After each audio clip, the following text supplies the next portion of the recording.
Cute, sexy, and fun. You're watching CSF Nation's own WMK TV, Channel 90.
Perfect. All right.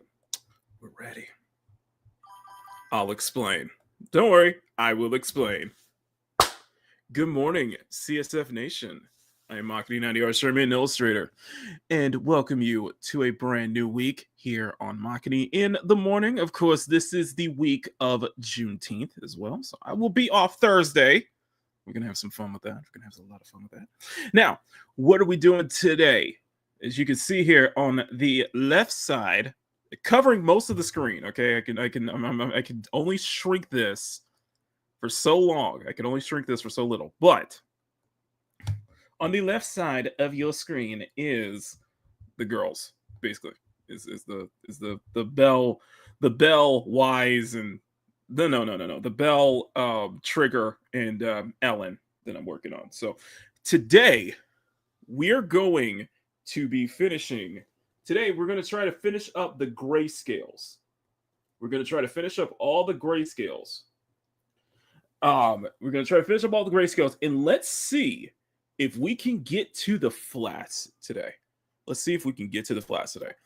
First off, I want to say thank you to everyone who has been. I thought today we're going to do something a little different. We're going to react to a video today. A video that I think you guys will all enjoy because it deals with one of our most favorite game developers. You're going to love this one. Anyway, thank you guys. By the way, I just want to take a moment to say thank you everyone who came out to both of my Stellar Blade streams, both episodes of Peak Gaming this weekend. It was an absolute blast. Last night was so much fun playing through Stellar Blade with mod support. And if you guys have not checked out last night, especially if you guys have not checked out last night's Peak Gaming, check that out. If one of my moderators could leave a link to last night's episode, we really appreciate that. Thank you so much, you guys. You guys have been absolute fun. I have a lot on my plate in terms of Stellar Blade, so I got plenty to progress today. Plenty to progress this week, at least before Thursday. So we're gonna have a lot of fun doing that. All right, and I'm hoping to have some videos out this week as well. Plenty of content this week. I'm hoping to. We gotta get back on that grind if we want to get to 6K before the end of the year. You know. All right, we got 5 people watching right now with us. Thank you for starting your morning off. You start your Monday morning off with me, of course. And if you kindly just do me a favor. Hey, if you're enjoying this program, please smack that like button and make it jiggle. And smack that subscribe button if you want to see more art content from Makini. Thank you so much, and hope you enjoy the show. Later. All right, smack that like button, make it jiggle. Smack that subscribe button, make it jiggle. I know a certain someone is in the chat, so for you, for you, Miss P, let's play some music for you, shall we? There we go. Keep it like very down low, but you can hear it. You can hear it. You can start grooving. I'm gonna be at 5K. You know what? You know what, Sean? I take that as a sign of encouragement. I take that as a sign of encouragement, sir. I appreciate the motivation. Thank you. Speaking of which, let's say hi to everybody first. Penny is in the chat. Penny, the music is bumping, so you are more than welcome here. Power, good to see you. Power, we didn't see you last night. We cut up last night on Peak Gaming. That was a lot of fun. We had a lot of fun last night. 65 years. Shut up.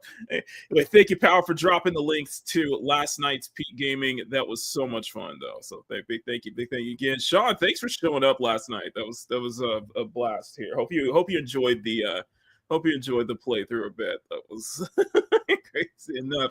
Of course, JSWX767. Good morning to you, or good evening to you. Slide into the chat. No, I lose followers every time I pass. Every time I post. Oof. Went from 600 to damn, man. What the freak? So I gotta step my game up, man. So that wasn't really a motivation then. You're just trying to tell me that you're gonna surpass. So basically you're just telling me I'm gonna surpass you by the end of the year. Is that what you're saying? I'll take it. You know what? I'll take it. Anyway. Career rate dash. I know, right? Okay. So by the way, guys, I'm gonna make a conscious effort to try to finish these gray tones for this next Zenless Zenless harem illustration that we've been working on for the past 2 weeks at this point. That's 2 weeks at this point. This has been a blast putting this together. Okay, this has been an absolute blast putting this together. Okay, so that's what we're going to be focused on.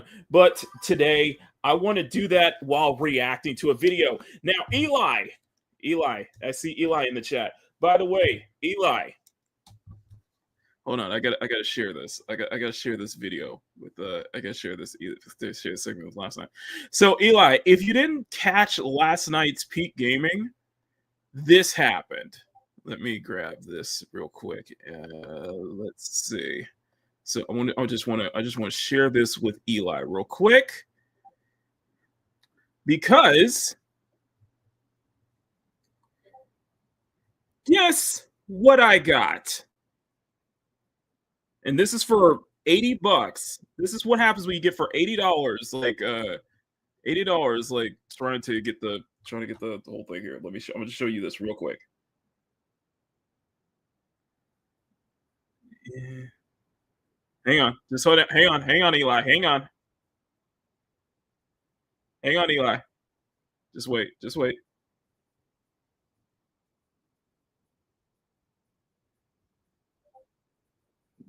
Just wait.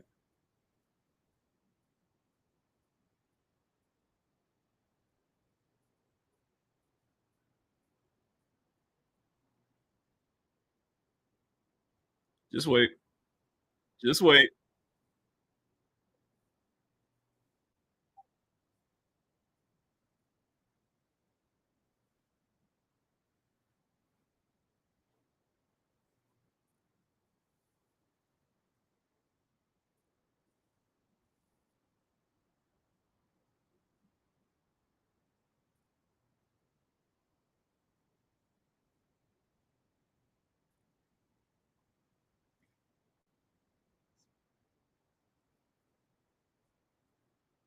Hang on. Hang on. Booyah. Booyah. Yeah, I got the costume gotcha. So, so to paraphrase, if you get the complete edition, if you get the complete edition of Stellar Blade on PC, you got to play at least you have to play for 2 hours. When you arrive in Zion, there are like 3 different like costume. There are like 3 different bunch of different chests that you can open. One of them is the CD key to get Scarlet's Racer's High outfit in Nikkei. Alternatively, you can do the costume, which, and by the way, this outfit is the costume gotcha. This is the costume gotcha for this event. So, but that's the alternative way to get this outfit. So yeah, I'm really, really happy about that.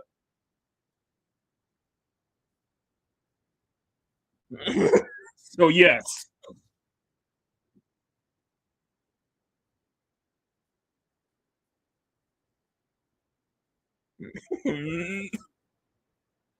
The CD key is like, it's like a one-time use, and you can only if I'm correct, the CD key is like a one-time use, and you have until like December 10th to use it, or else it's not gonna work anymore. So, but yeah, you get that by getting the complete edition of Stellar Blade and then logging in for 2 hours. So it was worth it.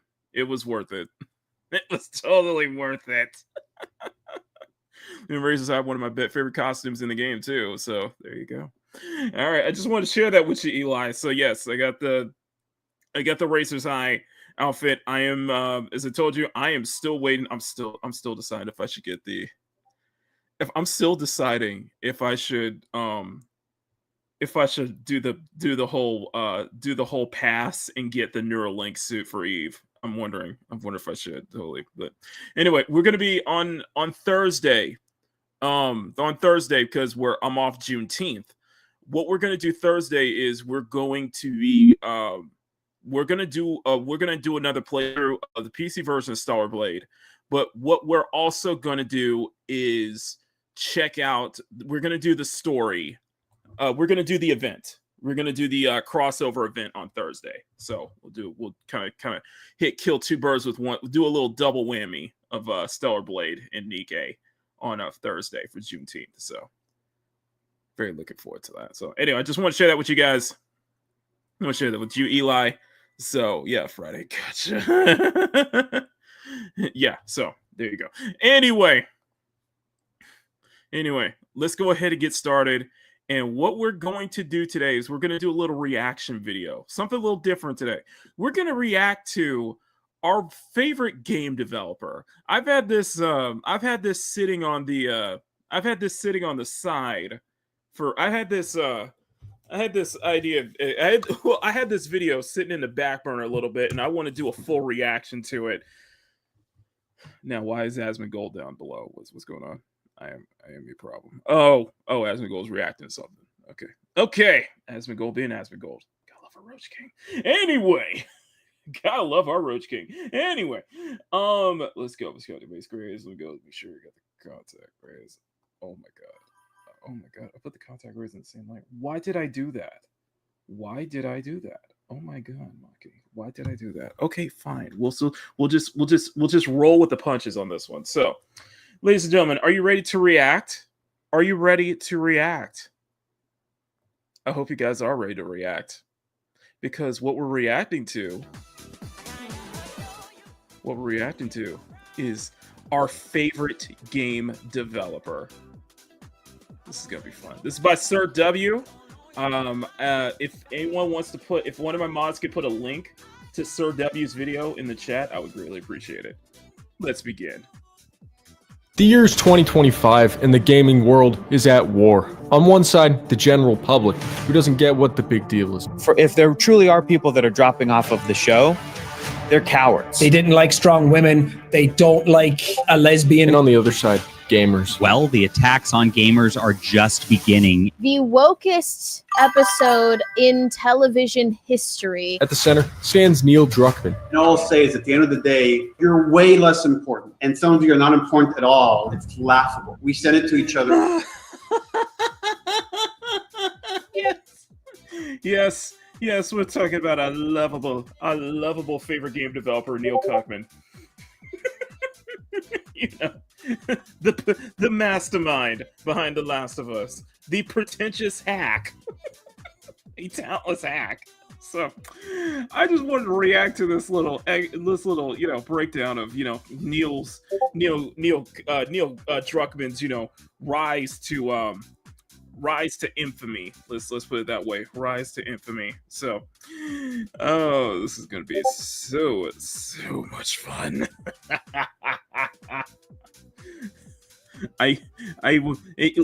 Listen. In the meantime, you have something nice to look at on the left side. On the left side of your screen, you do have something nice to look at. Okay, so don't fret too much. Okay, do not fret. We'll make it through. We'll make it through this together.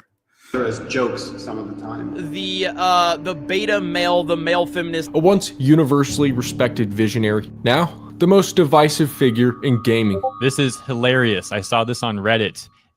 I'm gonna kill your kid in front of you. How vile. Turning a game studio known for only making classics into one that only makes remasters and news headlines. This to me does. By the way, yeah. So during the PS3, they were making a bunch of bangers. They made plenty of bangers until The Last of Us 2 hit on the PS4. And then PS5, Naughty Dog's output on the PS5 is basically, we're just going to make remasters of The Last of Us 1 and The Last of Us 2 over and over again. And then we have a new project that is blatant product placement and has a side that has a complete fully hair shaven female character trying to be Sinead O'Connor. Tell me Neil Druckmann is a pretentious hack without telling me Neil Druckmann is a pretentious hack. Feel actually disrespectful, and I mean that legitimately. And to think that it all started with an idea he had in college. It's 2004, and Neil needs to pitch a zombie game to the father of zombie movies, George Romero. We had a school project where we had to pitch game ideas to George Romero. So the idea was for this kind of the story. His idea is about a cop protecting a young girl. In the game, the player switches between the two characters to force empathy. I pitched it to George. Oh, I do agree, Sean. I do agree, and like I said, as much as I think this story of The Last of Us 2 is an atrocity, people like Laura Bailey, the voice actress for Abby, should not have received those death threats.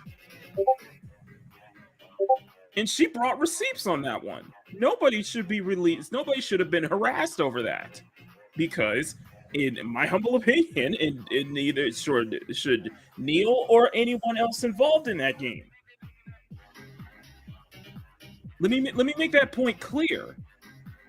Nobody should have been harassed over that. Nobody should be receiving death threats over that. Okay? Are we crystal clear? Are we crystal clear here? Okay? Because for as much as the story is an atrocity, actors like Laura Bailey, she put in the best work. She did the best she could with a horribly written script. She did the best she could with the material she was given. And for all intents and purposes, she should deserve a nomination, let alone an award. I think she should deserve a nomination at the Game Awards for that, because she did the best she could with the material she was given, and she was given very bad material. And he hated it. So I just sat on it. After getting a job as a programmer at the game studio Naughty Dog, he continues to work on these ideas in the background, until Naughty Dog promotes Neil, along with Uncharted 2 director Bruce Straley, to direct a new project. Our Bruce task Straley, was that's the name to I'm thinking reboot. of. That's the name I'm thinking of. Bruce Straley. Thank you. I guess I was like, I'm just like, I was like, Bruce, what's his name? Bruce Straley. Okay, I remember that because Bruce Straley was basically pushed out at this point. Bruce Straley, I think Bruce Straley, along with Amy Hennig, was blatantly pushed out at this point, though. So that's how I see it.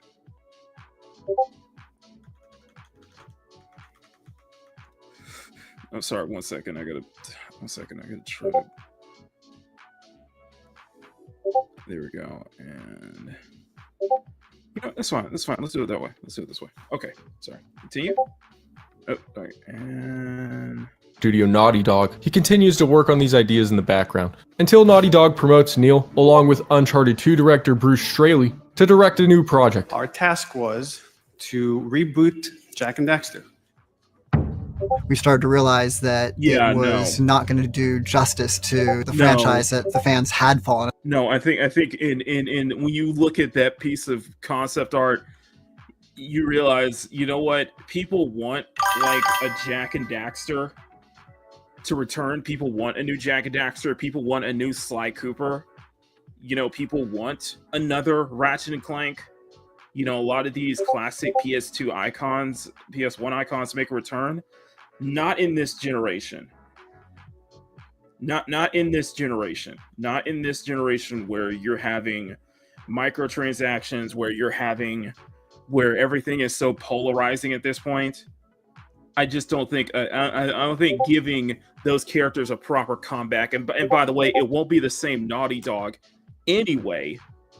Being able to do something like another Jak and Daxter, another Jak 2, another Jak 3.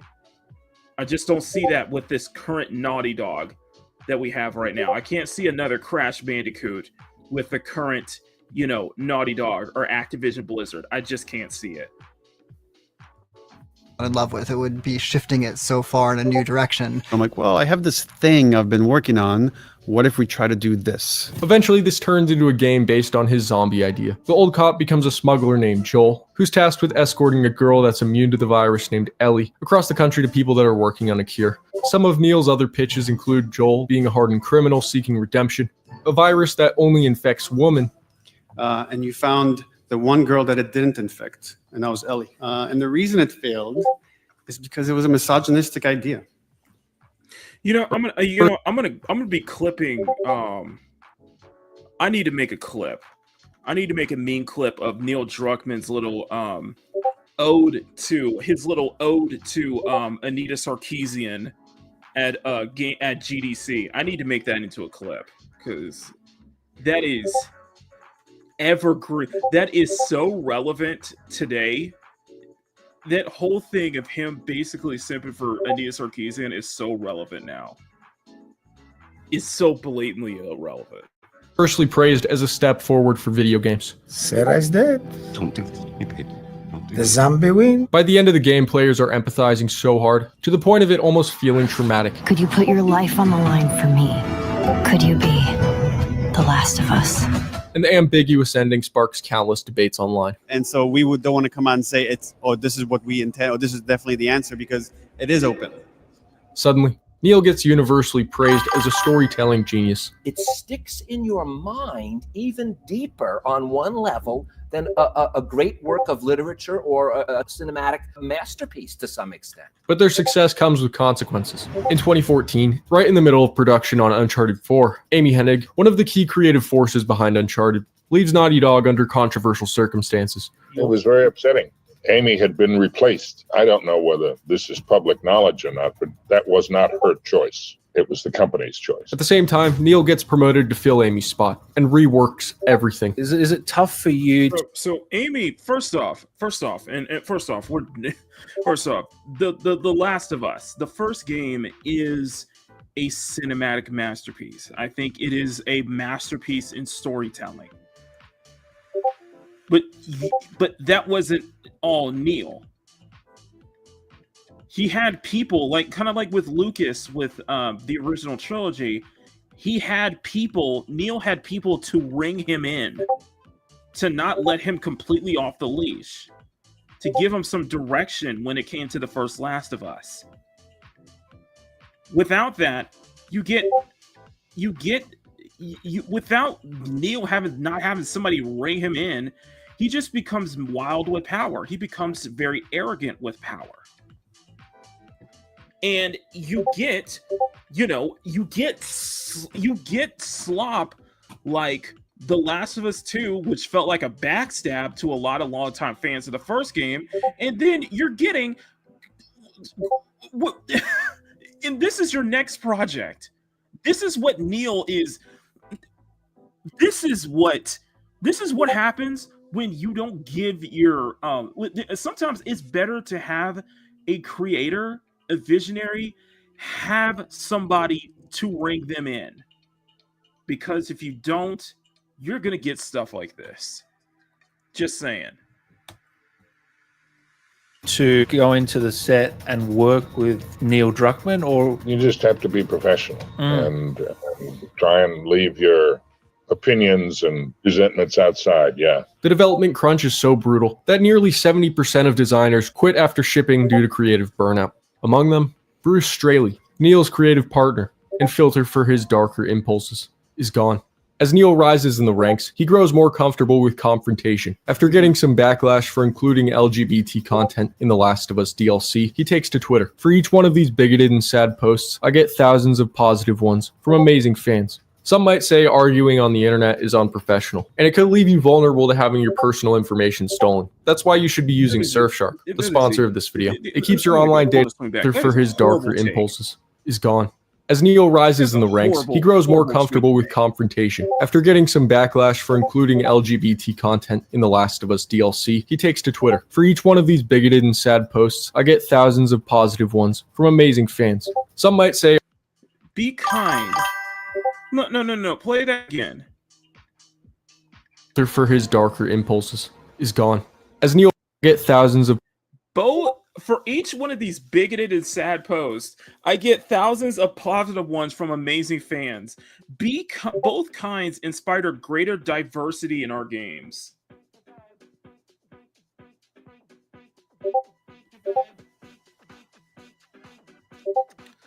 This is over the Left Behind DLC, where Ellie was confirmed to be gay. And by the way, that Left Behind DLC is actually really good. Like, that Left Behind DLC is actually really good, but this ain't a good look, Neil. Not a freaking good look. You can see the arrogance. You can see the sheer amount of arrogance and just self-aggrandizement here. Thinking that he is better than the supposed bigoted and sad posters, you know? You can see the arrogance starting to sweep in now that Bill is gone. Positive ones from amazing fans. Some might say arguing on the internet is unprofessional, and it could leave you vulnerable to having your personal information stolen. That's why by doing so. In fact, in 2017, he's promoted to vice president of the company. Now he has full creative control and a fresh team of developers. It's time to get honest. The writer's responsibility. You have no social responsibilities in your writing. The only thing you have a responsibility is to tell the truth. Just in time to start working on their next big project, The Last of Us. Part 2. The whole world applauds. However, some fans remain skeptical. Did they even need to make a second game? Wasn't the ambiguous ending part of the point? And so we don't want to come out and say this is what we intend, or this is definitely the answer, because it is open. I know there's a lot of people that feel this trepidation. The second, I think there was, and I actually do agree. I don't think there was no need for ambiguous as the ending was in the first game. I think leaving it ambiguous would be the best idea. I think it would be the bright idea. Leaving it ambiguous would actually be the best idea. Now thinking about it, because I think it felt like a proper ending. It felt like a proper, complete story for both Joel and Ellie. Some of you guys in the chat may disagree with me on that one, but I think leaving that ending ambiguous and just, ending the series from there as a one-off story made the game feel like a one-off story instead of a universe, a franchise.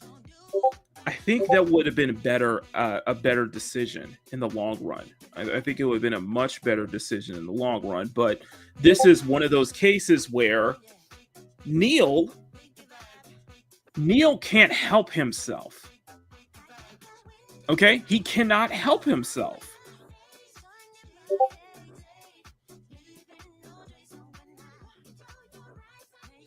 I'm just saying, he can't help himself. And that's why that's why I call him very pretentious.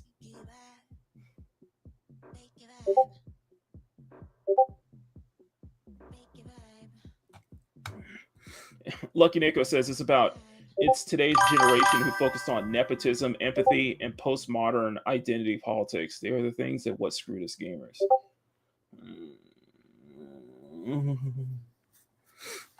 Yeah, this is what happens when some people work. And you guys know this. You guys know this in real life. You guys know this in entertainment. You know people like this. You've met people like this before. And you also understand that some people's best work, and you're going to learn this. Some people's best work are when they have somebody to ring them in. Your best work is when you have, sometimes your best work is you need an editor. You need somebody to tell you no. You need someone to keep, proverbially, someone to keep you on a leash because you're able to produce your best work that way. Let me ask you this. There was Critical Drinker did a video.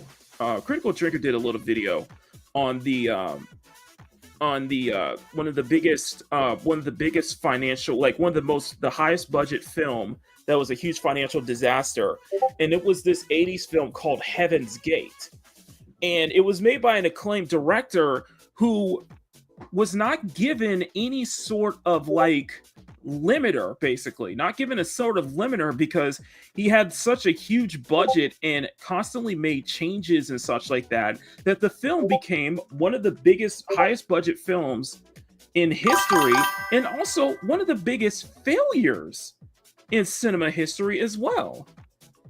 What I'm saying is, some people genuinely work better when they have somebody to bounce off with, and some people work better when they have somebody to ring them in, to tell them no. And I am getting the sense, and for what I've gotten the sense was that nobody told Neil, no, this is not going to work. Good morning, Riot Kitty. About revisiting what that ending means. No one loves these characters more than we do, and we would not do this if we didn't feel like we had the right idea. Right off the bat, it's clear this is a Neil game. All of Neil's rejected ideas for the first game are back. The revenge plot, the switching between characters mechanic, and his idea to kill a main character from Uncharted 2. The extreme crunch is also back. Where are we on getting physics on these strands? We're working on it. So for next time? For next time? Okay, yes, Ryan, I want to do a reaction video on Sir W. Somebody, if Power could put Sir W's link in the video in the description. He did this whole 20-minute deep dive into Neil Druckmann on how he got where he was as the head of Naughty Dog and such like that, and frankly how he pushed other people out in the process. Yes. They released a story trailer and gameplay demo, and the hype train is now at full speed. The visuals are stunning. Every square inch of the world is drenched in detail. Dude, they did the lips so well. Yeah, that actually looks really good. Wow. And how's I'm tumbling in there? That's actually seriously, that's really, really good attention to detail. And oh god. Nevertheless, even with just breadcrumbs, the online debates are already heating up. There started to be these rumors about the game, false narratives that the game has homophobic Christians, and that's who you fight. And then there's a series of YouTubers and websites that just run with this stuff. Neil knows the creative choices aren't going to please everybody, but as long as no one inside spoils anything, He thinks the backlash will be manageable. And I was able to dismiss it, and then the leaks happened. And then all of a sudden it's like a flood.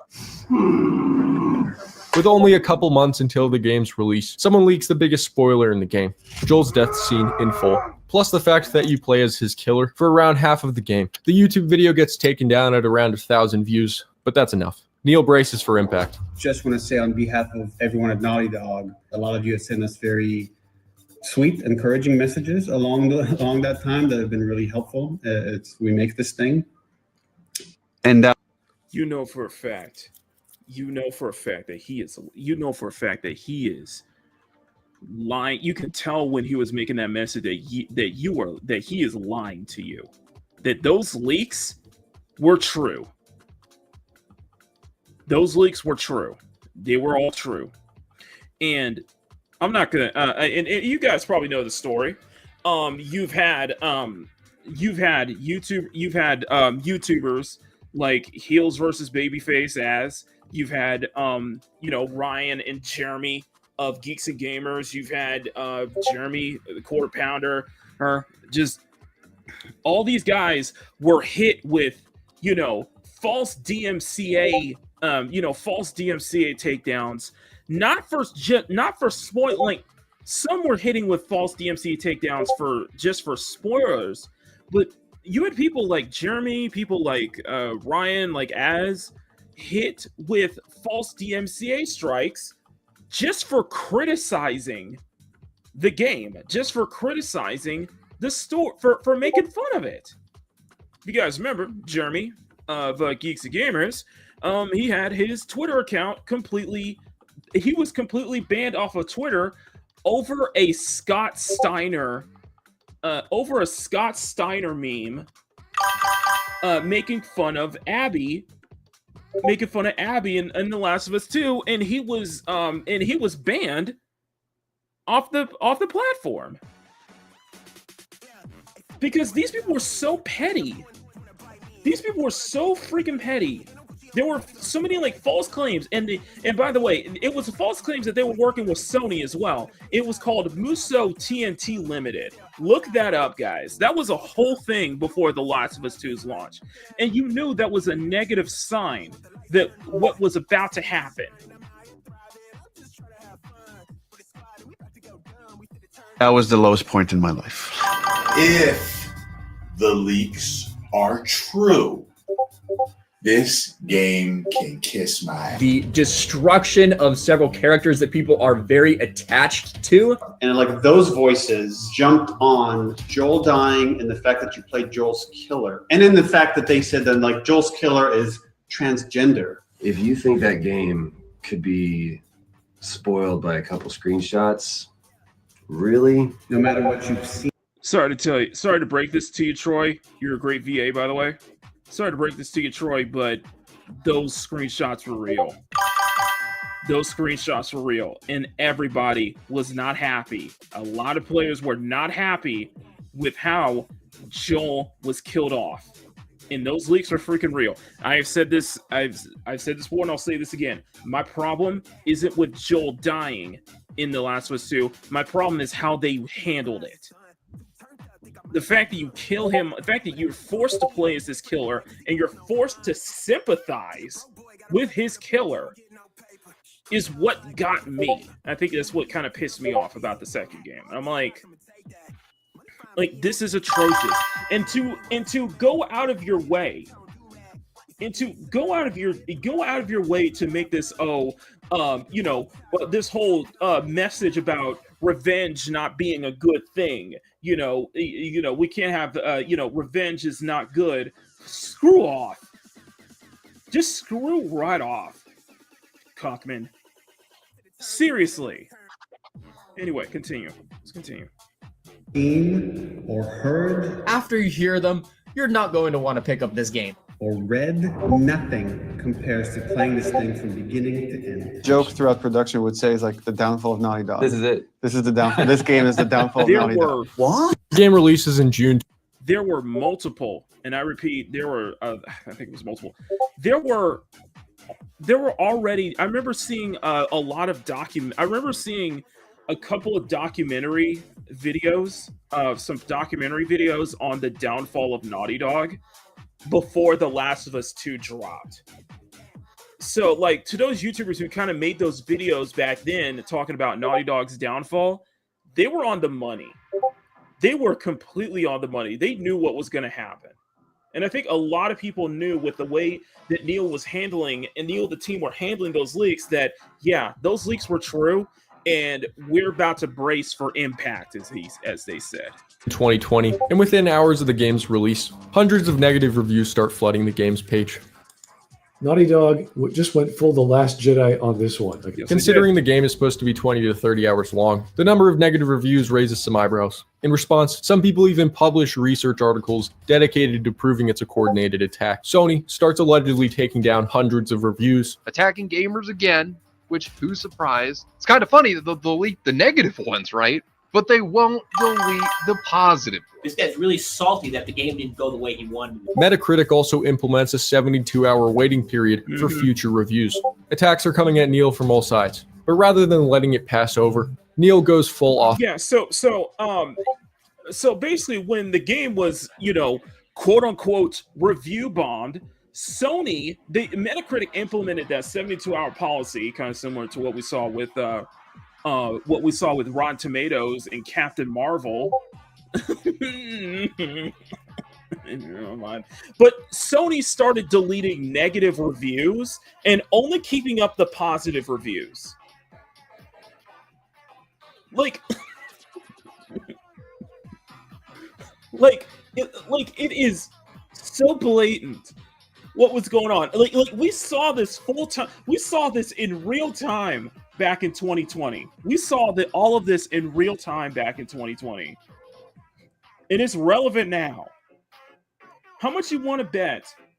How much you want to bet that Sony would do the same thing for Intergalactic, the Heretic Prophet, and if the game does get negative reviews, especially negative user reviews, that Sony would actually delete. Sony would start deleting those negative reviews and leaving up the positive ones.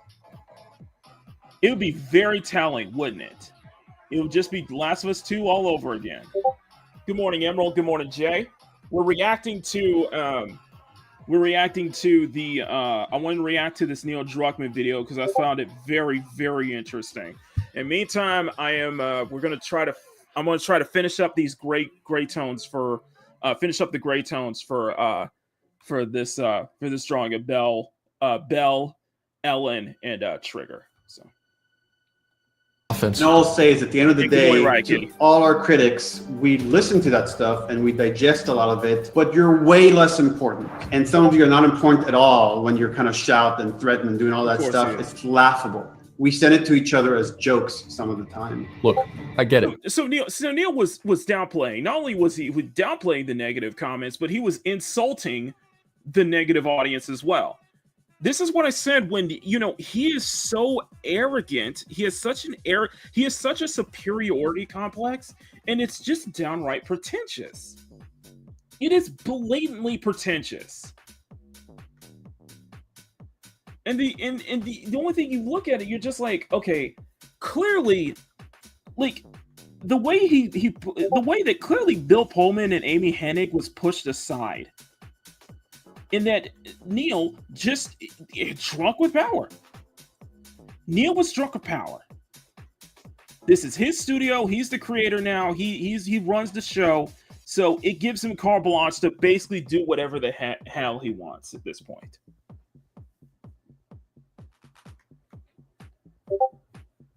I'm sorry. Your people are better off, and I said that, and I said this earlier, and I'll say this again. There are people in this world who are better off with somebody ringing them in. Some directors are better off with editors. Sometimes your best work is when you have people who tell you no. And I can tell that not once was Neil ever told no. When he got at Naughty Dog, I can tell that Neil was never told the word no. So and by the way, another issue with The Last of Us 2 was that there was a whole controversy with crunch time at Naughty Dog. Naughty Dog was under heavy fire for crunch time. So much so that they had to be more pushes to eliminate less crunch at these studios.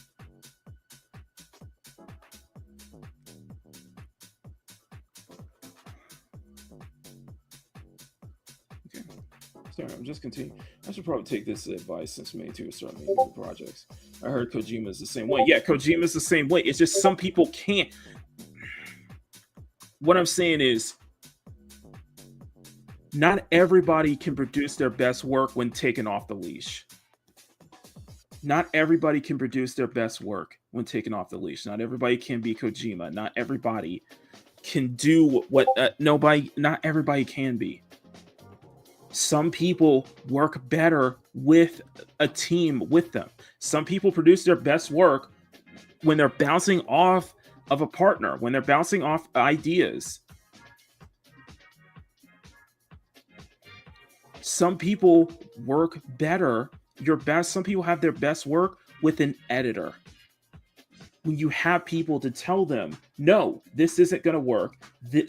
No, this is not going to work. Druckmann is so bad, wanted to be the Western Kojima, and it's like, you don't even have a moniker of talent that Kojima has.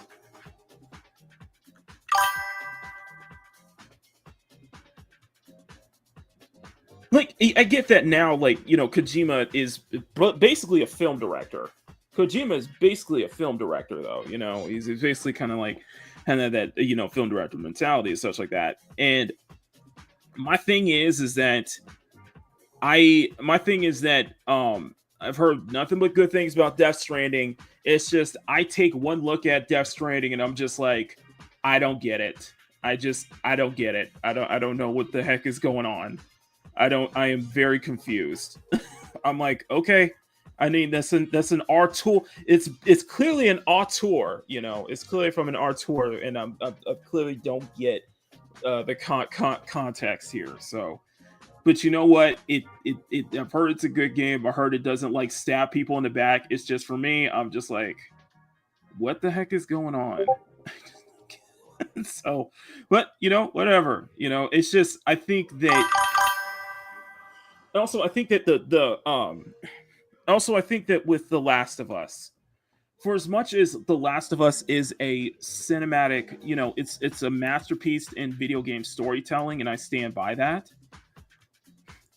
The Last of Us did usher in this whole, every game, especially most games from Sony, most first-party studio titles, they all have to be this cinematic experience. Everything has to be cinematic. We have to have these very long cutscenes. We have to have these very long cutscenes, these, cinematic use of exposition and dialogue and such like that. And The Last of Us 2 did usher in that whole, we can treat video games as a film. We can treat video games as a movie and such like that. You can look at that in a way that, how people are just not people don't have that interest in walking simulators and such like that. It's kind of that same token. The Last of Us, although is a great game, don't get me wrong, it did start that trend. It did. You can't deny that it did start that trend where everything has to be a cinematic experience. Everything has to be, nothing wrong with heavy story-driven titles. It's just, there's a lot of cutscenes. There's a lot of, dialogue and such like that. There's a good game still. It's just, there's a lot more of you're a lot more watching a movie rather than actually playing a game. And like it or not, The Last of Us, the first game, really did start that trend. Oh, sorry, I had ES comment. My bad. All right, let's continue. You love these fictional characters, but they're not real. You do know that, right? Guys, don't be scared of therapy. Think of it like working out for your brain. But soon, bad reviews aren't the only thing on Neil's plate. Some of the more observant fans notice lies in the marketing, mainly that Joel is added in post to make it look.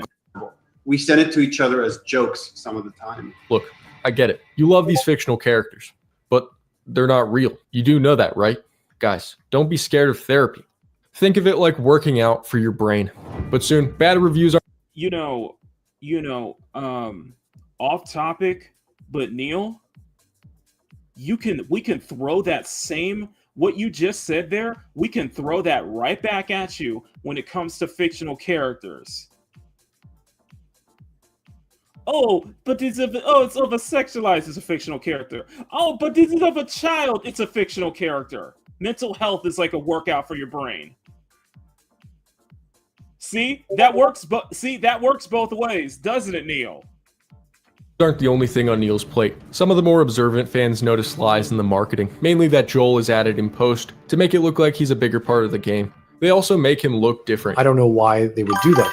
Just have scenes in the trailer with Joel in them. That's not hard to do. They went out of their way to cut clips to make it look like Joel is involved in the scene. Fans call it false advertising, but Neil says he just didn't want to spoil the surprise. Metal Gear Solid 2 is one of my favorite games. And I know some people hated it. I loved when I played Metal Gear Solid 2 and I saw those trailers. You were deceived, right? Because they moved boss battles around. You always saw Snake. They never showed you Raiden. And I remember like, I'm playing a whole new character. This is fucking awesome. However, fans bring up an IGN article from 2018. People do not like Metal Gear Solid 2. Let me start off with that. I get that people do not like Metal Gear Solid 2. With the way that you had to play as Raiden instead of Snake. However, that's a bad comparison. I think that is a very bad comparison. You set up an excellent father-daughter you set up such an excellent father-daughter story that people were. You had players. The strength of The Last of Us was its characters. It was that relationship between Joel and Ellie. So to pull the rug out from under them and kill Joel in the way that you did it, that's what people are angry. You didn't see that with Metal Gear Solid 2. You didn't see, correct me if I'm wrong, but you didn't see Snake get killed the way that Joel was. And you had to sympathize with Joel's killer. You didn't see the pretentiousness behind it. This is the word I'm going to throw back around. This is pretentious. This is so up your own ass. You don't have a moniker of the talent that Kojima has, Druckmann. And I think more and more people are aware of that.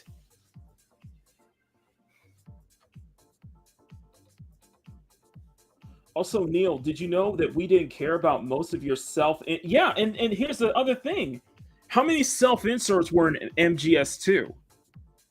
I get that people were Neil nerves. Yeah, and the way they downplayed, the way they denigrated, and I also think that it's a bad comparison because Kojima didn't denigrate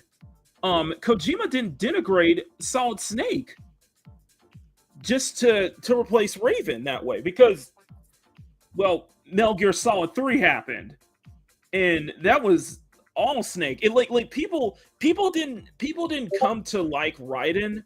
If I remember, people didn't come to like Raiden up until like MGS4 and his Metal Gear Rising game that people started to really like Raiden. And even with Metal Gear Rising, people still don't like Raiden. Some people still don't like Raiden. Some people still can't gel with Raiden. Neil nerfed Joel's survival skills and street smarts in favor of Abby. That was also the thing that felt like a stab in the back, is that not only did you kill Joel off, but you denigrated his character. You denigrated his character so much so because of just how pretentious you are, how much you want to let's be honest here. Force feed your LGBTQ identity politics and thinking that, you know, having such the focus on Ellie being gay is the only thing that matters the most. Like the only thing that really matters the most. Where you ruined Ellie's character in The Last of Us 2 destroys Ellie's character, in my opinion.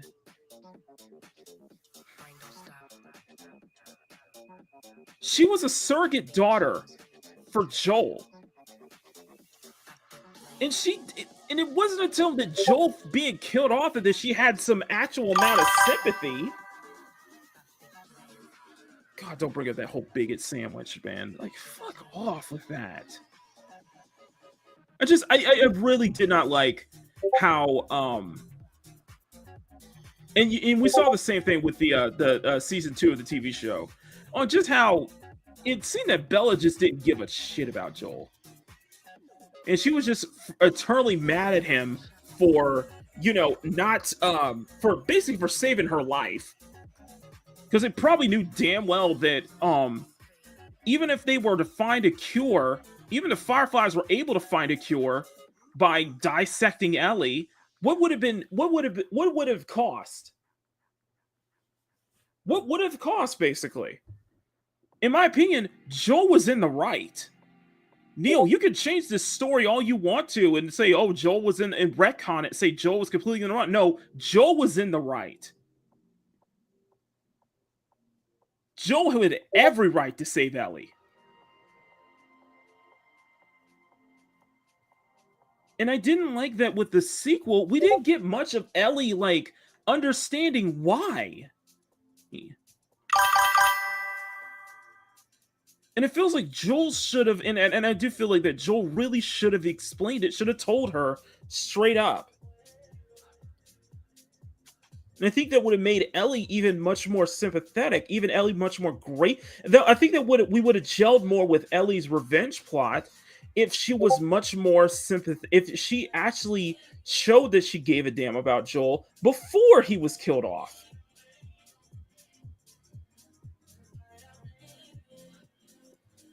I'm going off on a tangent now, am I? Yeah. That quotes Neil as saying Ellie will be the only playable character. To make the situation worse, as the Game Awards approach, when The Last of Us Part 2 is nominated for Game of the Year, Neil tweets, "The Last of Us fans, activate. For every vote you cast for The Last of Us Part 2, a hater loses their caps lock." This wasn't a good tweet. First of all, it's a very passive-aggressive tweet, particularly with his emoji. Hold on, I'm gonna stop here real quick. First off, The Last of Us 2 swept the Game Awards. And that was honestly probably one of the worst Game Awards I probably watched.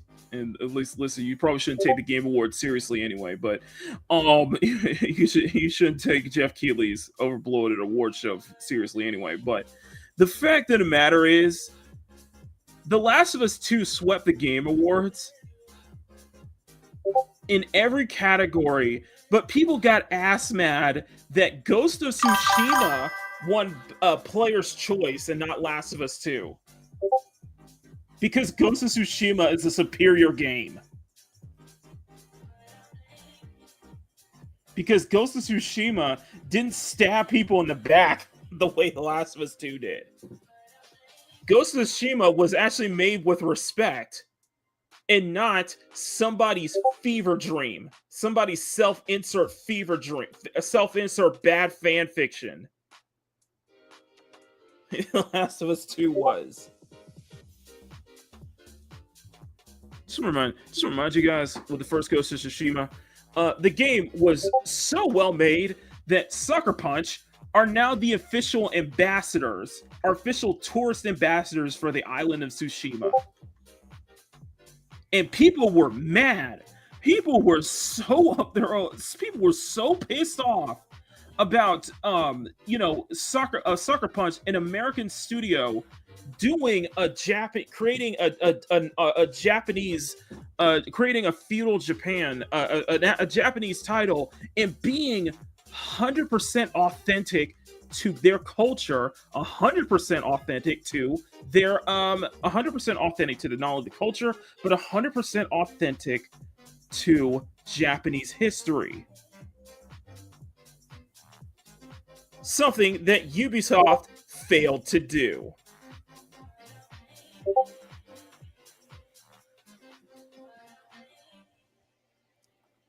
The end. He apologized for Cole from 2018 that quotes Neil as saying Ellie will be the only playable character, to make the situation worse. As the Game Awards approach, when The Last of Us Part 2 is nominated for Game of the Year, Neil tweets, "The Last of Us fans, activate. For every vote you cast for The Last of Us Part 2, a hater loses their caps lock." This wasn't a good tweet. First of all, it's a very passive-aggressive tweet, particularly with his emoji at the end. He apologizes, saying it was all a misunderstanding. He doesn't want to come across as someone who dislikes criticism. My tweet was meant as a joke, RE trolls. Bullshit. Essentially, we're living in his head. No. Bullshit. You dislike criticism. You dislike criticism, okay? We know that because if you didn't, you wouldn't have worked back deals with Sony to get rid of all of those negative comments on Metacritic. If you were so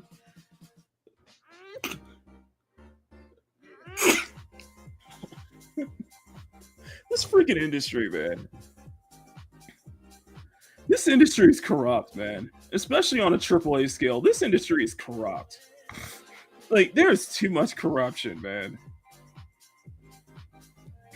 There is too much backhand deals going on here, man. Neil Druckmann is this, is the darling of the video game industry at that time. So he can do no wrong. He is a visionary. He is the Western Kojima. We must protect Druckmann. We must protect his feelings. When you guys are so stupid, so blinded to actually wake up and realize that he is pretentious hack. Thank you.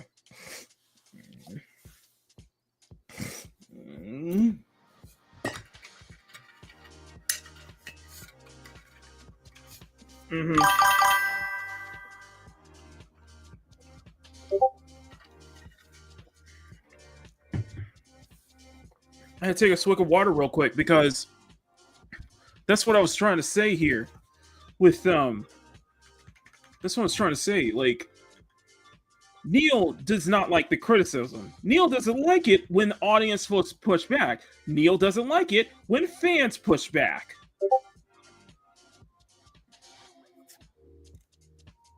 So yeah. So no, you meant everything you said in that little tweet you made over Game of the Year.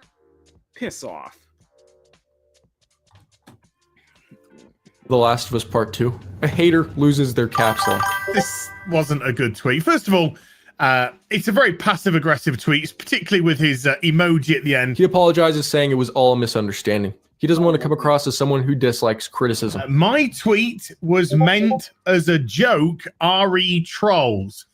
Essentially, we're living in his head rent-free. But none of his former fans buy it. Multiple YouTubers report receiving strikes from Neil over videos critical of the game or the leaks. Not only did Naughty Dog strike down my YouTube channel along with so many others, they also are responsible for my Twitter account being taken down. Come September 2022, Neil's ongoing battle with fans hasn't died down, and Naughty Dog hasn't announced any new games. Fans are getting impatient, but it gets worse. In 2022, they announced a $70 remake of The Last of Us Part 1.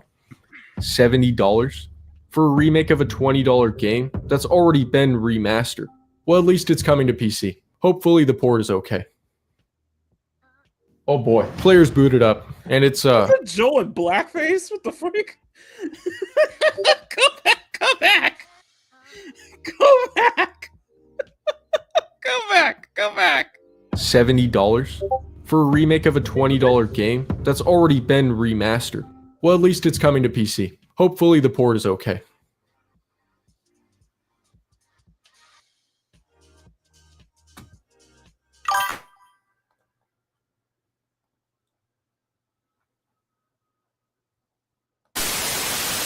Okuyasu, I heard it as clear as day. This sick fuck said the N-word. I just remembered I have a meeting at 8:30. Racist!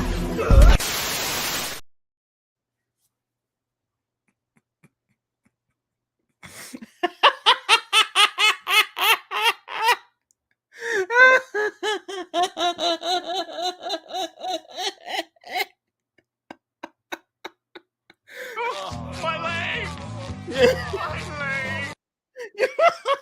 I know that was the glitch, but I'm sorry. You were just, you were just laughing.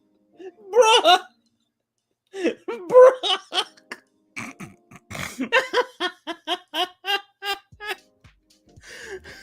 I need to see Cash. I think I need to make a meme of that shot blackface.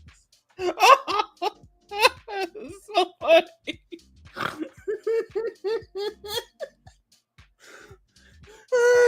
That's good. That was the PC part. That's what's I'm sorry.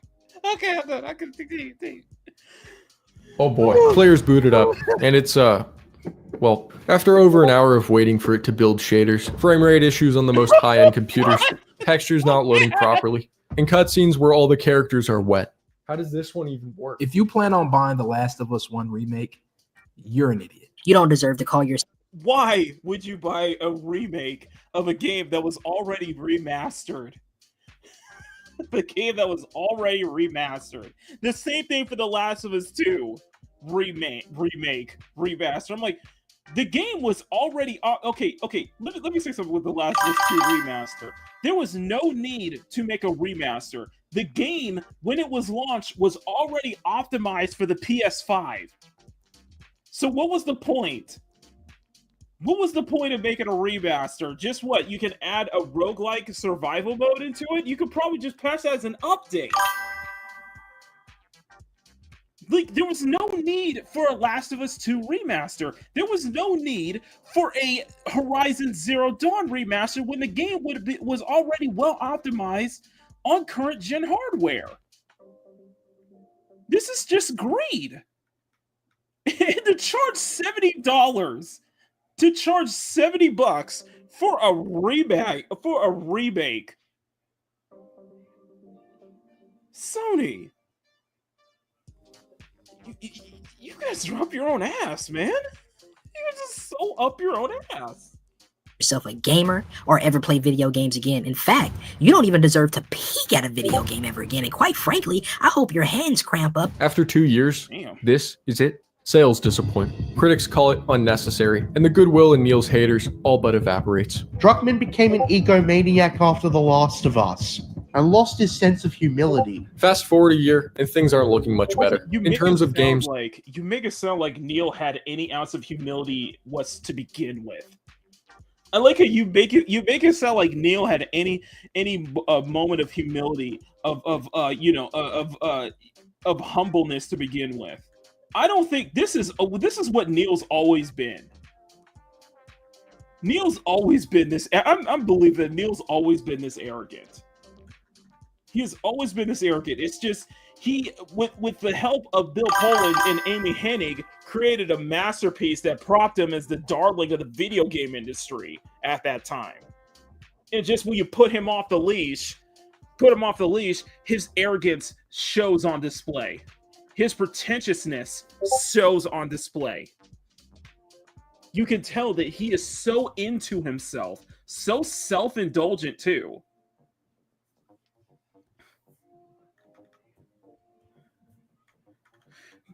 Like, I'm going to continue this video, but I want to bring this up to any of the people who are still defending The Last of Us 2. I want to ask you one question. I want to ask you just one simple question. What was the purpose of putting that sex scene in The Last of Us 2? What was the purpose of putting that scene of Abby getting railed from behind? What was the point of that scene? What was the point of that scene? Furthermore, let me put it this way. What was the point of that scene?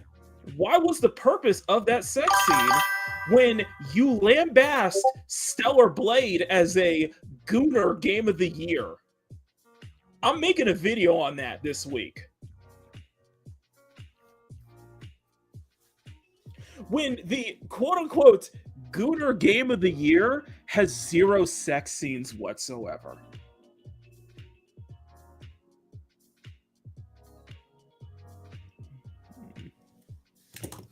And tell me that Abby was not a self-insert. Please, tell me. Please, prove to me that Abby wasn't somehow a self-insert.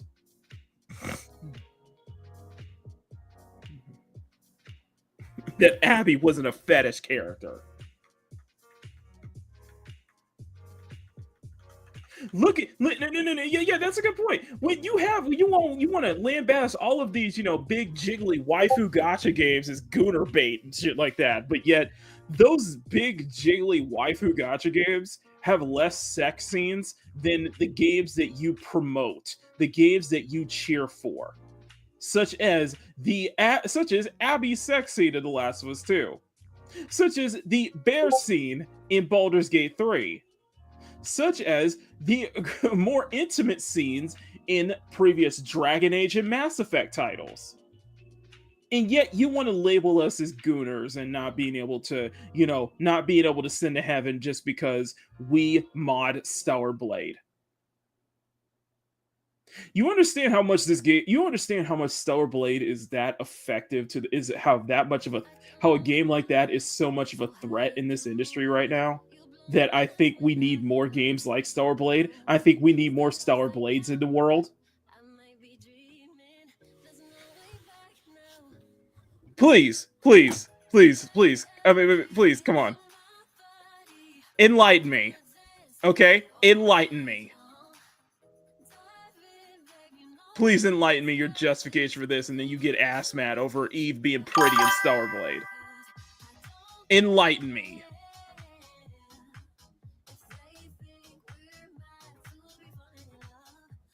Yeah, you ain't got ish to say. When you can't even find a justification for Abby's sex scene in The Last of Us 2, and you think that you want to try to label Eve as gooner bait. Okay then. That's all I gotta say. Anyway, continue. Let's continue.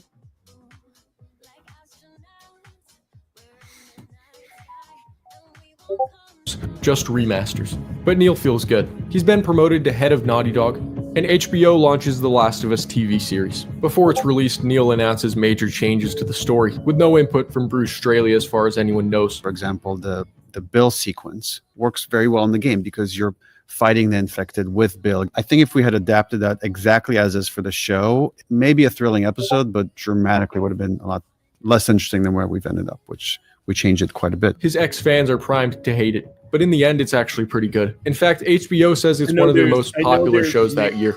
Sorry. Get out of here real quick. Sorry about that. I know that there's a mixed reaction to that particular episode, in that it is a good episode, but I feel like it was not needed, not necessarily. And I think it was just trying to, and I can see the criticism on both sides of the aisle, in that you're just trying to paint an LGBTQ story in such a positive light in the wake of a post-apocalyptic zombie world that it made no sense. But I think it is a fetish. But at the same time, it's still a good episode, and it was still about accurate to how it was in game. Because with Bill in game, you just kind of see it from a different perspective. In fact, I would argue that the way it was done in game is much more stronger compared to what it was in the show. Let's continue. Heretic Prophet mocked gamers by sharing pro-DEI fan art. These are games that definitely are anti-gamer. These companies hate you. They have to be boycotted. Okay, so I made a video. Listen, I already made a video on that whole "you mad, bro?" And listen, I can't wait. I can't wait for Intergalactic, because that is going to be more pretentious. I hope it is just as pretentious and up its own ass as The Last of Us 2 was, because that I think if it does that, it will be the true wake up call to everybody realize how much of a hack Neil Druckmann is. But Neil says not to worry, that this next game is going to deal with a much less controversial subject matter. Oh, we made a game with The Last of Us 2. We made certain creative decisions that got us a lot of hate. So the joke is like, you know what? Let's do something that people won't care as much about. Let's make a game about faith and religion. Let's get a game about faith and religion. Let's see. Are you gonna piss? Let's see. Are you gonna crap over Christianity again? Of course you will. Just remember, Neil Druckmann is Jewish, by the way, and there's like, and it's, I find it just kind of convenient that, you know, in a post-apocalyptic scenario, synagogues were not, you know, completely torn to shreds. They were kept in pristine condition. I'm not trying to knock Jewish faith, knock your faith. I'm just saying, you want to try to play this, but in that same token, you know, you want to slam Christianity. Okay. I'm just saying. You want to try to go at this mocking Christianity, because that's what it basically is going to be. That's what Intergalactic is, what really is going to be. And Catholicism. But okay. I mean, okay. You always do that, and you ever wonder why a lot of people who do like slam Christianity, and people always retort, okay, but there are other religions here that you're not willing to say anything about, huh? I'm like, okay, so it's easy. It's an easy target, Lucky Nico. Christianity is such an easy target. It is such an easy target, blatantly, and it's the safe target because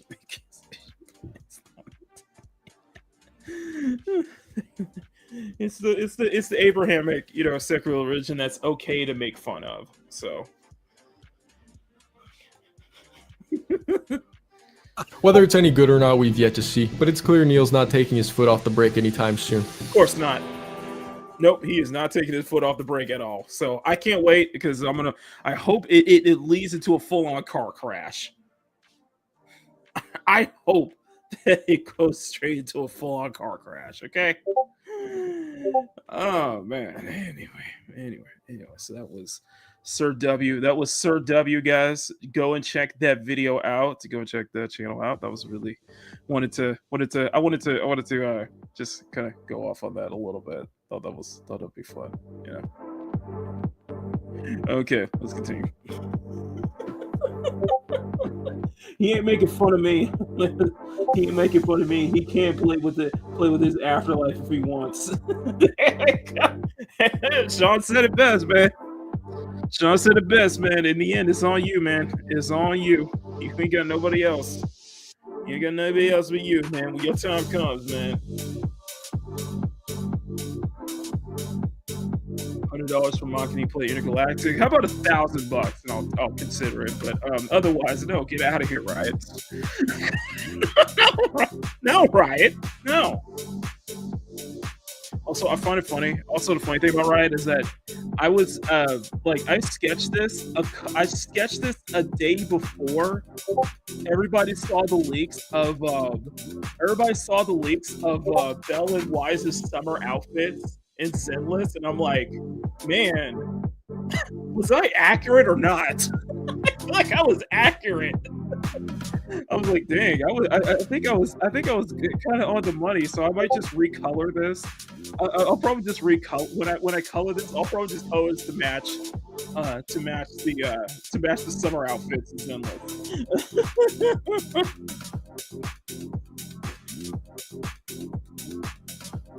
Man, $1,000 is good to yeah, give me $1,000. And to answer your question earlier, Sean, I've watched Fast Steven play the first game, and I've pretty much watched the entire story of The Last of Us 2. And like I said, at the moment that Joel killed Ellie was the moment everybody was like, or Abby killed Joel, was just like, everybody's like, screw this game. Like everybody else is screwed this game. And then had the fact that you had to completely sympathize. You had to sympathize with, the fact that you're so forced to sympathize with, frankly, an unlikable character. Let's be honest here.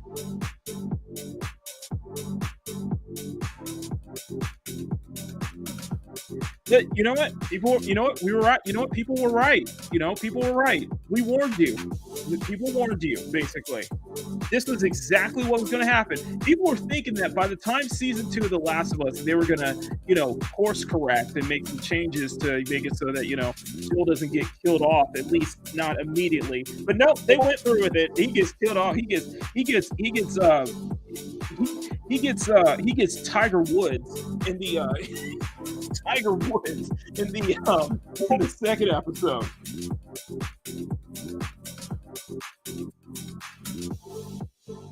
And Abby, and let's be honest here, Bella Ramsey can't act. Let's have the pull here. Bella Ramsey, not only was she the wrong choice, she was the wrong choice to play Ellie, but she can't act.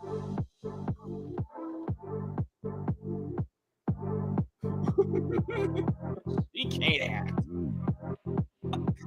How can I be a dad?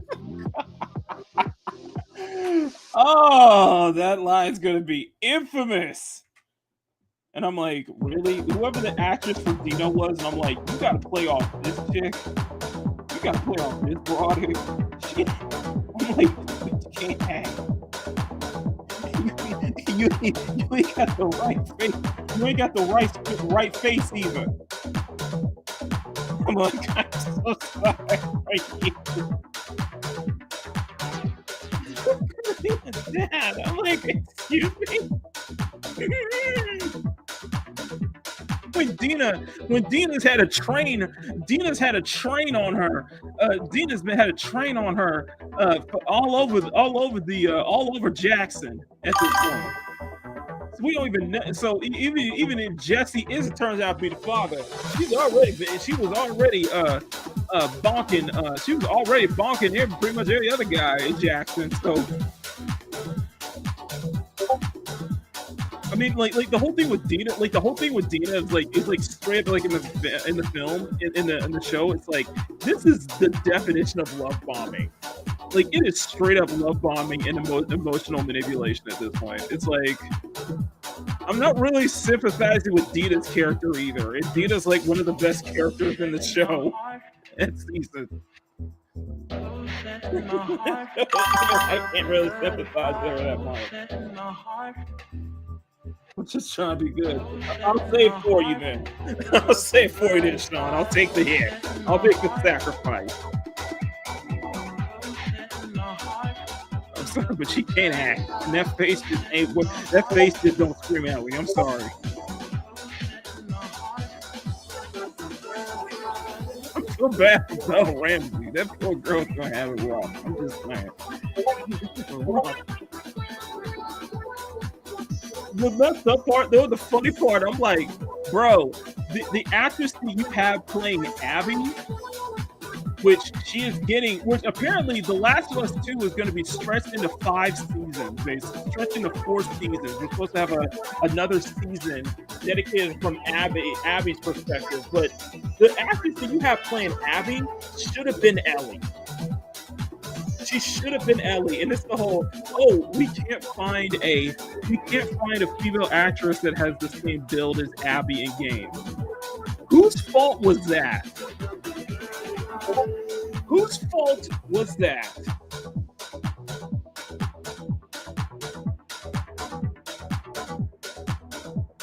Whose fault was that? You can't find an actress who looks like Abby. And who was the fault of that? Trade made. I've heard Trey Merkel and a couple other YouTubers make really good points on how somebody like Abby should not have a build like that in a zombie apocalypse. It's not possible for Abby to have a build like that. It's simply not possible.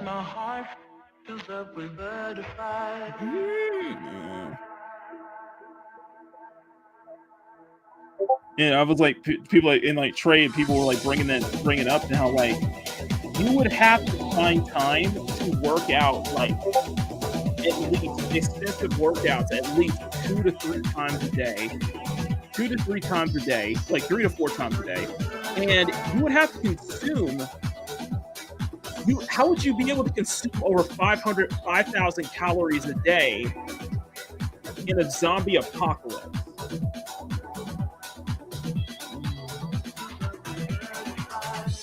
Exactly. That doesn't make any sense on it doesn't make any sense.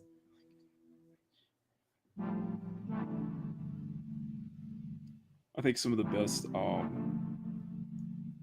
the only person I think that Altiori is like did God bless her. She had to suffer through the entire series, entirety of season 2, and I think it just pushed her over. I think she just lost her mind at some point.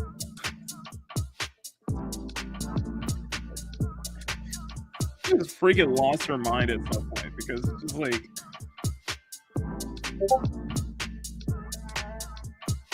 And it just with the way they did, it's just that with the way they did, the way they did Jesse in the game too. With the way they did Jesse in the show too, and it's like Jesse is the most reasonable person in this entire group, and yet he's clearly the most cocked, though.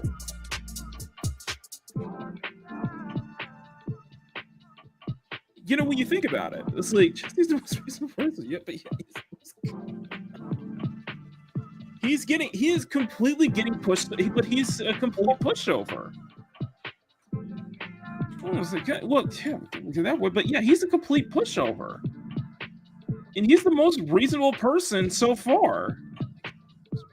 So him getting killed off is just like not surprising because they kind of did the same thing with season 2. Did the same thing with the in-game.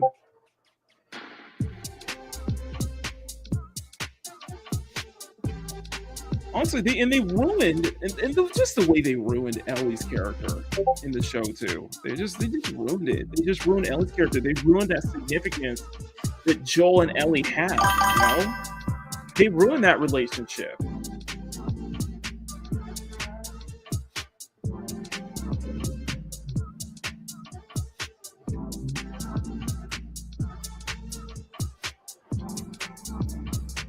Yeah. Yeah, exactly, Bauer. Yeah. I don't know, man. I don't know, man. I don't know, man. This is what I'm saying with season 2, bro. It's going to be a hoot and a holler. Season 2. Well, they're supposed to expand The Last of Us into 5 seasons. I don't think it can last 5 seasons.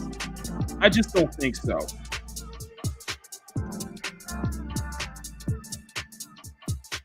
I mean, you guys kind of blew your load with that first season, and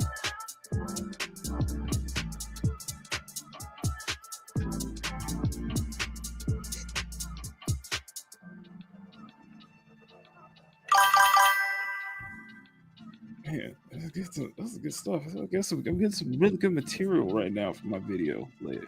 For my video I want to make on the, you know, this everybody, all these journals melting down over Stellar Blade again. And I gotta finish up. I need to finish up Kyle's Kyle stream from last night. He was going over Latina. He was going over Latina Parfait's like coverage of the whole Women in Games Expo. It's just like so funny.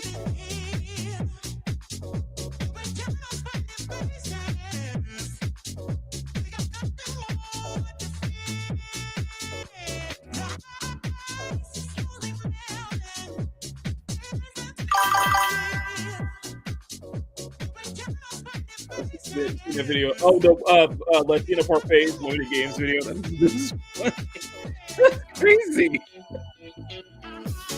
I feel like we need to react to that at some point. It's like I like Latina Parfait. I know her. She doesn't get along with you know. I know she doesn't get along with you know, people like Smash, but still, it's funny.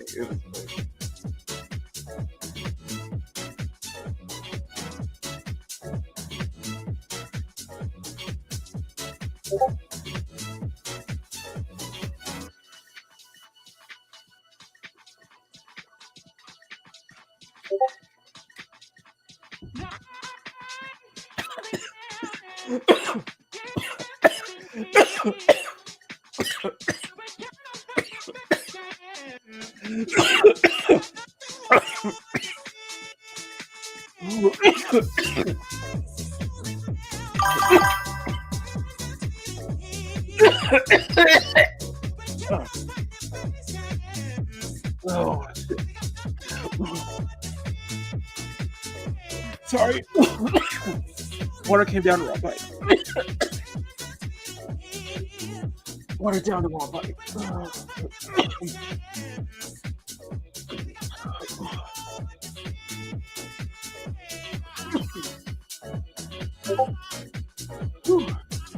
Okay.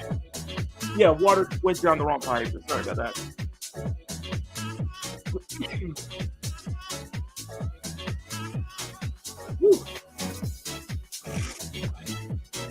Yeah, let me get up and stretch. We're rolling.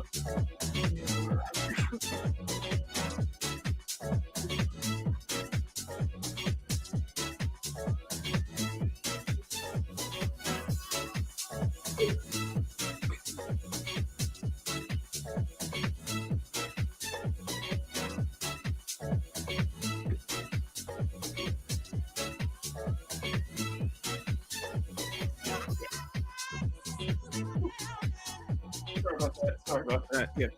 Yeah, no, thank you. I'm on. Okay. Sorry, water went down the wrong pipe. So too fast. Okay, I'm okay. I'm okay. Sorry about that.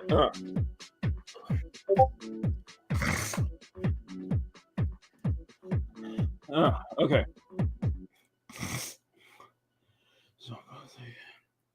John Paul's reaction was funny. All right. Okay. I probably should react to. You know, it'd be very interesting to react to Latina Parfait's video. Maybe we could do that on Wednesday or Thursday or so. All right.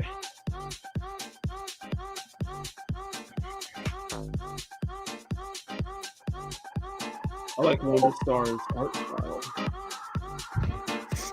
Let me see.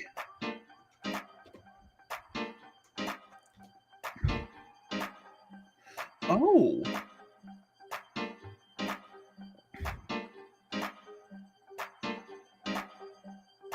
Oh, this one. This one, yeah. Yeah, I like it too. Very old school DBZ like. I like it. Looks really good. It does look good.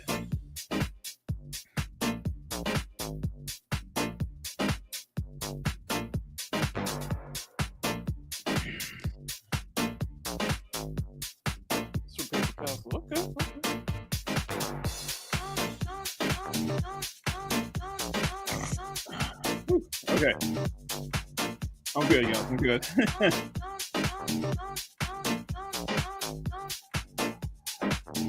Not today. Not today.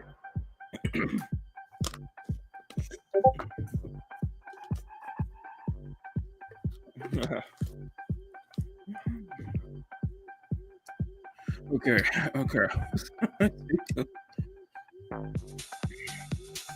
I'm probably gonna have to do a second pass. I'm probably gonna have to do a second pass on the contact layer, so that way I can get the darker areas too before I start adding before we start adding the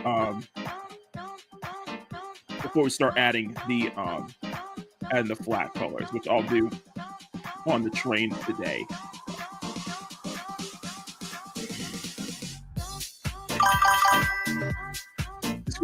Oh, was that one of the games she was covering? Oh.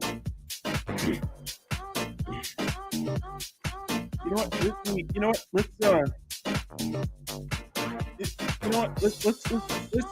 take a look.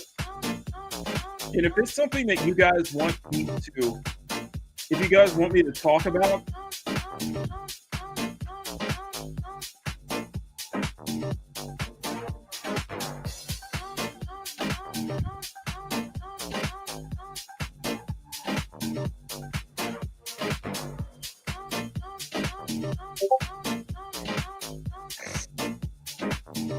that's something you guys want me to talk about, we can definitely definitely do a reaction. Just because I thought it's just interesting. So let's just take a quick look. And if you guys want me to react this on Makini in the morning later, let me know, okay?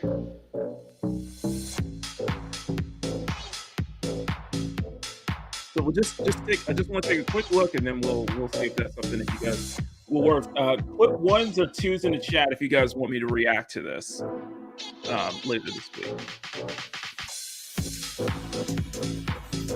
There's a large cast of characters. Yeah, a big emphasis on the large. I really like to make sure that their designs and personalities are translating. Let me guess their personality is getting offended over people on Twitter or Blue Sky, posting on Reddit crying about the patriarchy, and swallowing estrogen pills and washing it down with some tasty, yummy Soylent. Oh, I'm all for it. Cuck life, 100%. You know what kind of the shame thing? You know what kind of the sucky thing is? Let's go back. Let's go back to this. Let's go back to this first one here. Like, Guess their person. let's go back to here. Twitter or Blue Sky. Like, you can't really I can't really knock the There's art. a Though, because large the art cast- is good. The art is good. It's that mindset. It's that very, I guess what I'm saying is that very, self-indulgent,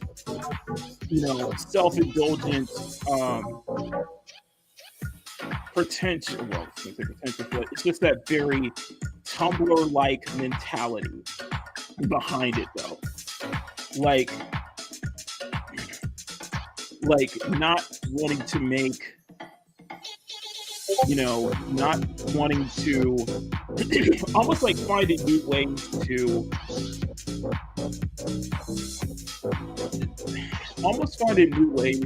not wanting to make anything that looks appealing. In that it like a lot of the, and to me, the art for this game, as you look at it, the art for this game just kind of screams. Yeah. This was clearly made for only one type of person. This game is clearly made for no one. This is made for nobody. This is a game made for no one, basically. And it's just one of those,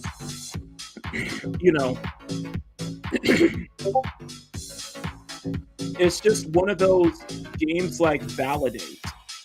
It's just like Validate, that just with that same art style, like this, desperate to, I'm wondering about, I think it's something to think about. It's like so desperate to be unique, so desperate to, no, this is what the art style, it's not the art itself, it's just what it, it's just what it represents. I guess that's what I'm looking for. It's what it represents. It screams to me, I so desperate want to be unique. I want to stand out. When in reality, you're just following a trend. You're following a trend that appeals to no one. You know what I mean? It's like that old thing, when you make something for everyone, you end up making something for no one. And you're trying to stand out and be unique, add your own personal flavor to it. But in reality, there are other indie games, especially on Steam, with this kind of art style, with this kind of aesthetic. And it's usually from the most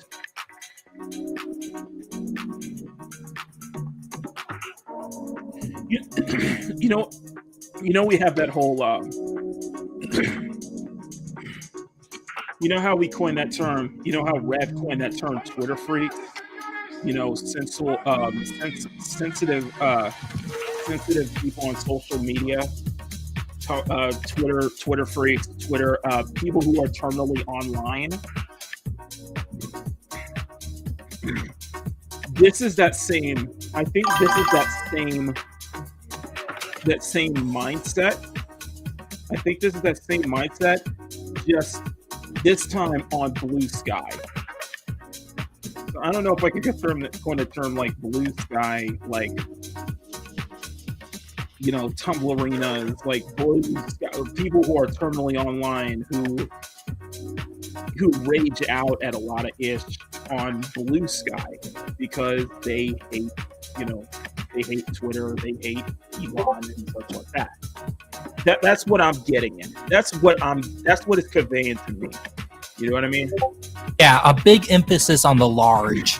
I really like to make sure that their designs and personalities are translating. Let me guess their personality is getting offended over people on Twitter or Blue Sky, posting on Reddit crying about the patriarchy, and swallowing estrogen pills and washing it down with some tasty, yummy Soylent. Oh, I'm all for it. Cuck life, 100%. Live the life of the cuck. Why not, right? But like seriously, these have got to be the most global homo character designs I've ever seen in my entire life. Like, you know, Validate. It's very much like Validate. Let me show you.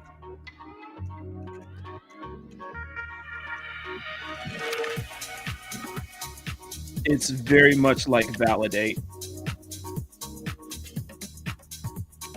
It's very, very much like that game Validate. You know, the one with the with Daniel Lalonders. It is just much like you look put this side by side, and I'm not trying to knock the artist or anything, but it's that same mindset. It's that art style. It's that same kind of vibe I'm getting. If you know what I mean, it's that same kind of vibe. Sorry, let me move this here. Let me find a larger image. It's that same kind of vibe. And it's funny because Kyle was bringing up how people were mad about like, you know, the people like the only character in Validate being the only character that in Validate that people are gelling with is the white guy. Is Keaton, the Italian, the white guy, basically.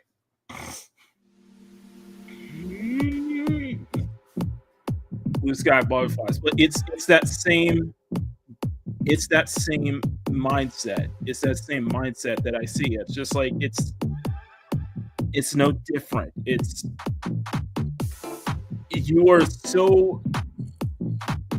You clearly have a disdain for anything that is genuinely appealing. Anything that, you know, anything that,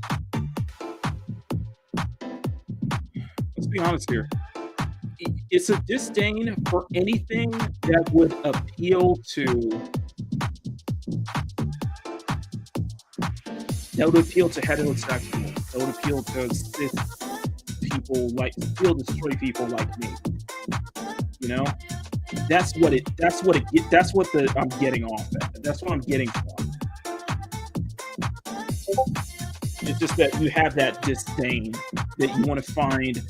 You're finding new ways to make conventionally unappealing characters that only appeal to such a certain demographic, and that demographic is so small and minuscule. Validate has higher quality. Damn, man. Life, you know, everything Latina Parfait he says is based and correct. Like, I can't even tell if most of them are meant to be men or women, but I guess it shouldn't be too surprising when the developers look like this and have septum piercings, which will be a reoccurring theme for this showcase. And also the other developers are like special needs or some shit. Yeah. Dude, did you look in the fucking mirror, you stupid muppet? I also just want to say that I do love Wham and YouTube. I love them so very much, and I support the LGBTQ123 ABC community so much. I'm gay, I'm gay, I'm gay. Not to mention, I am also a Whammon of color. I also support Ukraine and the popular thing, okay? In this project, we aimed to make the walking simulator genre more engaging. There is no combat, no constant deaths, and no traditional challenge. Doesn't that... Okay, there's no combat, no constant deaths, and no traditional challenge. Okay, Kyle made a good point in this video last night, and I still need to finish that one.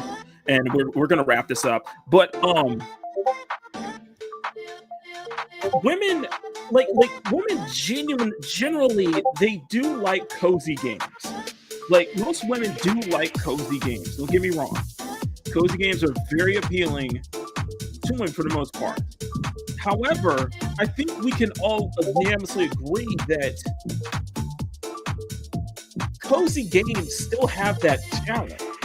Cozy games still have that interest. Cozy games are not walking simulators. And I think generally you have to have something that hooks people if you're making a walking simulator. You have to have something that really hooks people when you're making a walking simulator. And I think for most women, and this is just how I see it, I think for most women do not like games. They love cozy games, but they don't like it when it's just a straight up walking simulator without any sort of like challenge, without any sort of like stuff to hook them in. You know what I mean? I think that's a very specific audience. And the way you're giving off with there's no challenge, no death, it sounds like what that journalist at I think it was Kotaku, who was praising South of Midnight for having skippable boss fights. In any universe, any timeline, whatever, is anything like that acceptable? Skippable boss fights are not acceptable.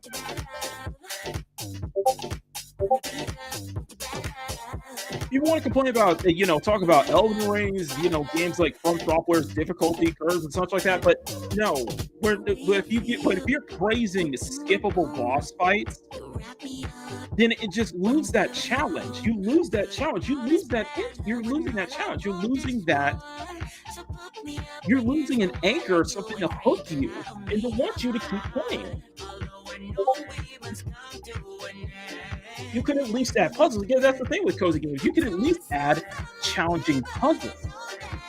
You can at least add that, but to have no challenge, to have no death, to just be basically a boring as hell a pretentious, boring walking simulator. How many people are going to be are going to find that appealing? How many people are just going to, fork over their hard-earned money, even if the game was like $15? Is that going to be worth anyone's time?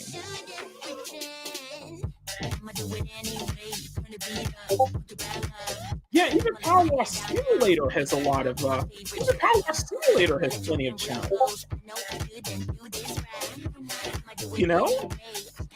I'm just what I'm saying. You get what I'm saying, though. Who's Civ out here in this bitch? But yeah, the Game Awards a couple days ago held the Whammon-led Games Showcase, which is basically only video games made by Whammon for Whammon. And as everybody's favorite Whammon of color, I thought I would be the perfect Whammon to give you my thoughts and opinions on this wonderful and amazing showcase here from a Whammon's perspective. I'm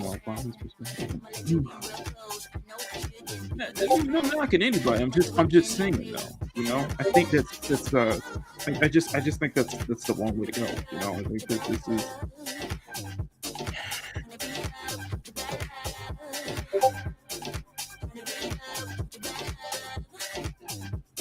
The industry is still a primarily male-dominated market, though.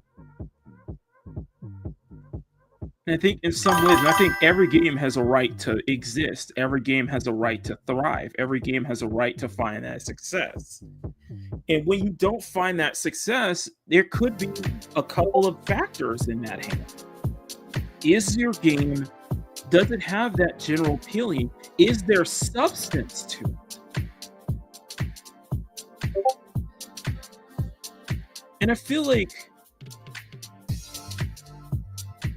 for whatever we may see, whatever the substance is in there, whatever the substance that is in there is only at face value. It's only superficial.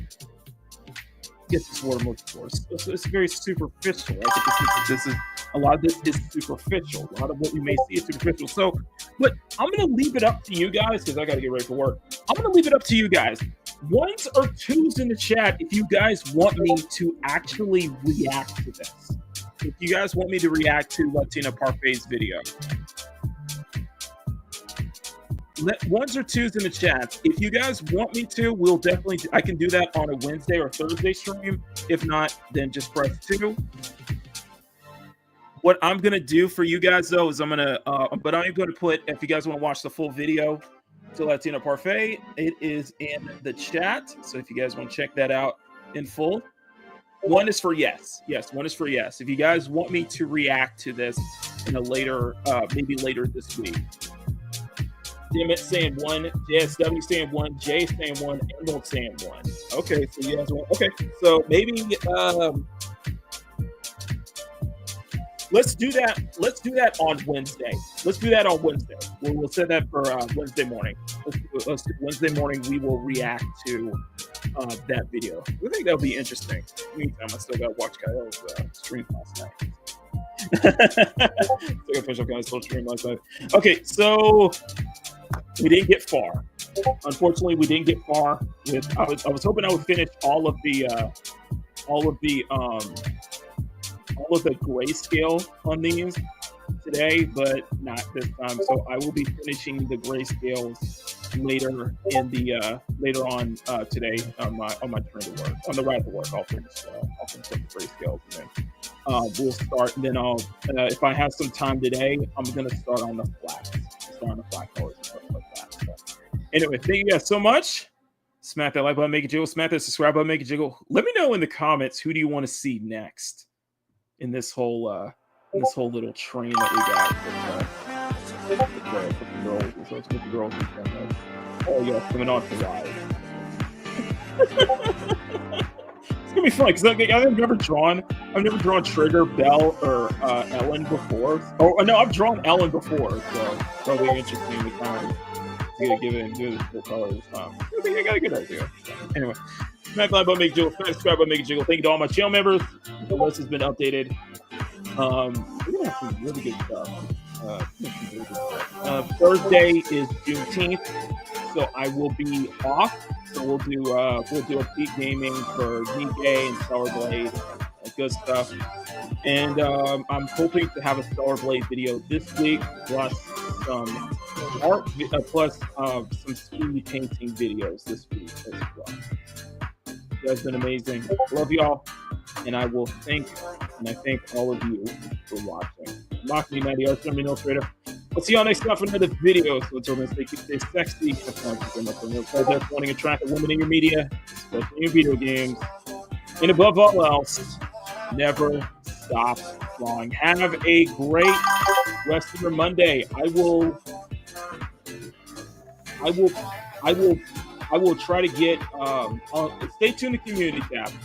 I'll post some stuff up to the community tab later today. So don't worry, I'll post some stuff. Follow me on Newgrounds, Twitter. Anyway, we're getting close to 100 followers. I'm getting close to 100 followers on Newgrounds, by the way. If you guys want to follow me, 100 followers. And like Nintendogs are there cute puppies.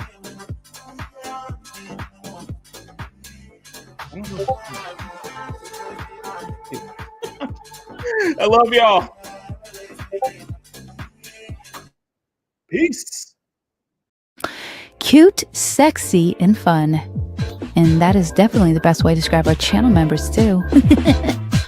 We'd like to thank everyone in the CSF Nation for your incredible support. Join the channel for as low as $1 a month to get access to exclusive art drops that Makini drops every 2 months for his channel members. And all your support goes to helping out the channel and helping Makini put out the best content he can for you all to view and you all to enjoy. We appreciate all of your support, and we also appreciate your support as well. CSF Nation for life. Mwah. Gracias.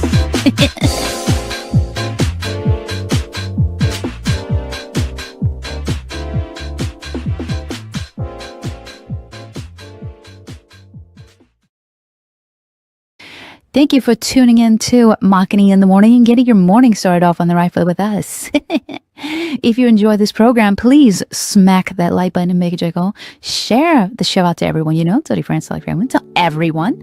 Become a channel for as low as $1 a month. You want to support Makini further. And if you want to see more content from Makini and help him reach his 6K subscriber goal, hit that subscribe button. He would really, really appreciate it.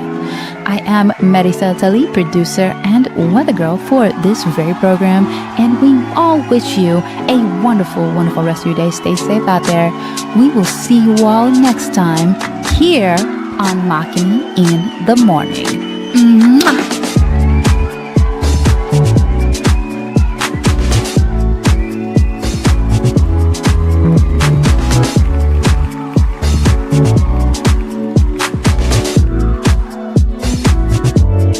Makini in the Morning is filmed before a live studio audience at Makini Studios in Arcadia Village's South Tower, right here in Pacific City.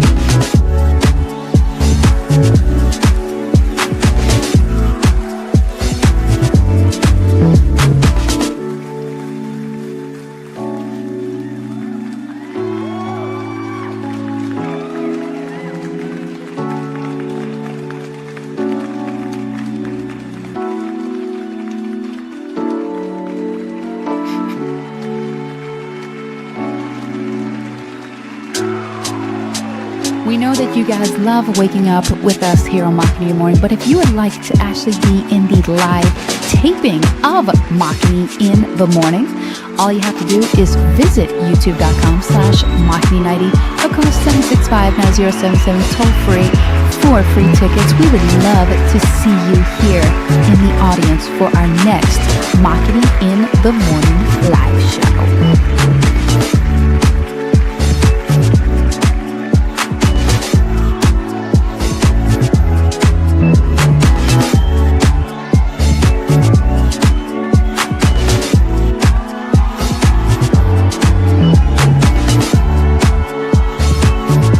Makini in the Morning is produced by Silver Night Productions with Makini Charles Productions in association with Nisla Television and Makara Banks Entertainment, and is distributed by CSF Nation Domestic Television Distribution.